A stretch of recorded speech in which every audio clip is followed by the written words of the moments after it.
Hello students, this is Mashmi ma'am and I'm going to start with the first chapter of your environmental application, that is caring for our soil. Let us have a quick intro. We know that Earth is the only planet which has got life because of the presence of suitable abiotic features, that is air, water and soil. In these 10 classes, we will study caring of our air, caring of our water and caring of our soil. The first chapter is caring for our soil. In this, we will study how the soil is being threatened both by natural and human causes like rapid population growth, industrialization, urbanization, etc. And we will study how these methods can be implemented, that is conservation methods, and how we can use the natural resources rationally and equitably, keeping in mind that we should not degrade them. That means we should use it wisely and we should use in a sustainable manner. So basically, moving on to the chapter, let us underline the term that has been defined in the book, that is soil erosion. When it comes to erosion, the first thing that comes to our mind is removal. Removal of the top fertile layer of the soil due to various agents of erosion like rain, wind, or human activities like deforestation, wrong agricultural practices, developmental activities, etc. So this is basically the definition of soil erosion which you are going to learn. It can come as a definition for 2 marks. Moving to the next one, let us study the profile of the soil profile, that is the 4 horizons have been mentioned.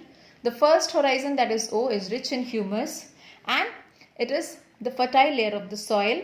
It consists of organic matter and a lot of leaf litter. The next one is your A horizon. It also consists of organic matter and soil life like presence of microorganisms, earthworms, etc. The next one is V horizon. In this V horizon, it is the subsoil layer with maximum presence of iron and clay. And it is of rare importance because roots hardly penetrate because of its porosity. And the last one is C horizon. It consists of large unbroken rocks and it is hardly of any reach to the roots of the trees. So after studying the soil profile, we will come to know that soil erosion basically revolves around horizon O and horizon A.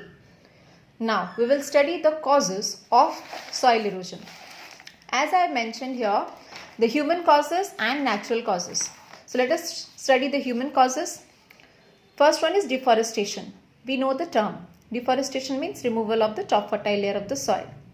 So the roots of the trees hold and bind the soil. It helps the soil in absorbing the water and water slowly penetrates and percolates through the side of the roots. When we cut down the trees, what happens? The roots which binds the soil firmly becomes loosened up and they are exposed to erosion. It can be either by water or it can be wind. You must have seen when you, suppose in your terrace you have potted a plant and it has got dried. You try to uproot it. You will find it out soil particles are stuck to the roots. That time you can find it out that yes, deforestation does cause the soil erosion. The next one is overgrazing. When the cattle grazes on a particular land repeatedly, that time what happens? It either uproots or eats away even the roots. That time the grasses have no scope to regenerate again and slowly the land is exposed to erosion. Same way either by your water or by wind. The next one is wrong agricultural practices. Nowadays we are not using properly or we are having injudicious use of like water, fertilizers and pesticides, which is making the soil unfertile, causing no vegetation and slowly it becomes vulnerable to erosion. The next one is overuse of land. If you repeatedly go on using a particular piece of land for years and years, we don't give any chance of regeneration of the fertility.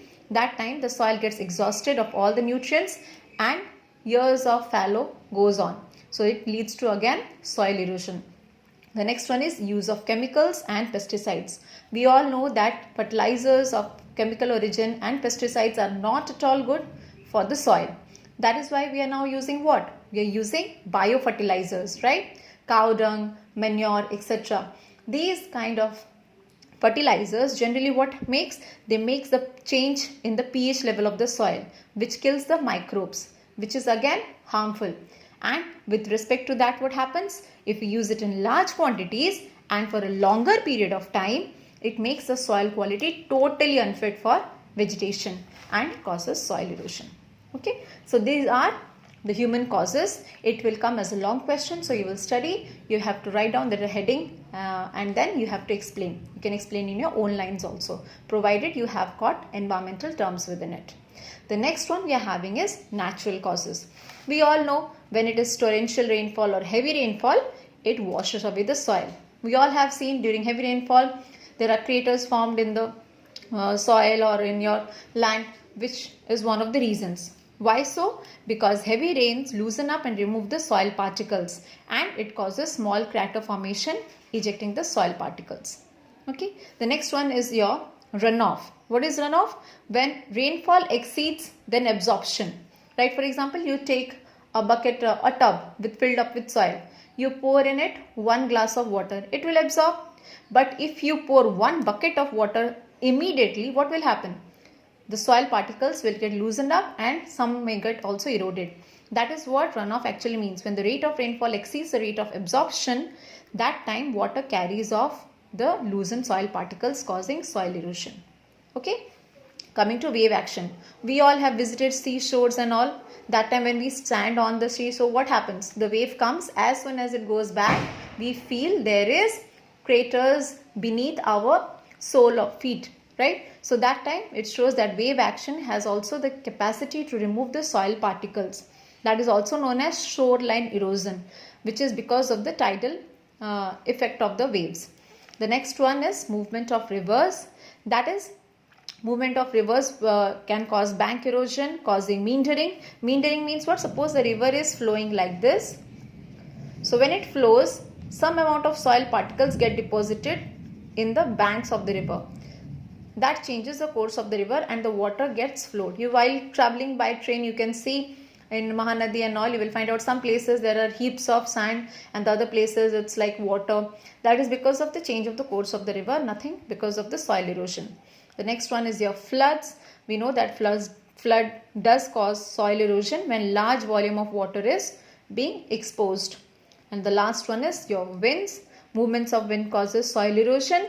It is especially very much valid in case of desert areas, in case of your arid regions, and there it is more like prone because of the presence of dry and loose soil. The wind carries these loose particles, causing soil erosion. Okay, so this is basically the causes of natural and human causes of soil erosion. Sometimes in question it can ask human causes as anthropogenic. The word is anthropogenic. It means also human. So you can write 5 points for 5 marks question. Okay.